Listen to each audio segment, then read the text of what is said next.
कि अफगानिस्तान में नए हुक्मरानों की आमद सदारती महल में तैयारियां मुकम्मल कर ली गई हैं। तालिबान आज नमाज जुमा के बाद नई हुकूमत का ऐलान करेंगे। ईरानी तर्ज हुक्मरानी को अपनाया जाएगा। मुल्ला हैबतुल्लाह सुप्रीम लीडर होंगे। सदर या वजीर आजम उनके मातहत होंगे। नई हुकूमत को मुआशी मसाइल का सामना है। अफगानिस्तान में नए हुक्मरान करेंगे ऐलान। तालिबान नई हुकूमत पर मुशावरत मुकम्मल कर ली गई। नई अफगान काबीना के नाम भी फाइनल हो गए। तालिबान ओहदेदार अहमदुल्लाह मुत्तकी ने सोशल मीडिया पर बताया कि काबुल के सदारती महल में एक तकरीब की तैयारी की जा रही है। ईरान की हुकूमती मॉडल की तर्ज पर हुकूमत चलाई जाएगी। मुल्ला हैबतुल्लाह आखुंद सुप्रीम लीडर होंगे।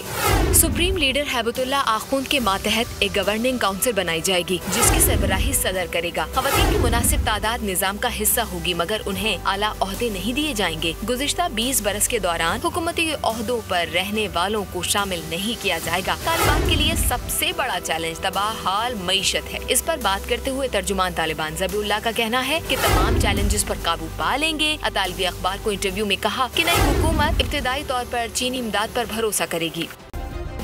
सब्सक्राइब करें और बेल दबाएं ताकि कोई खबर रह न जाए।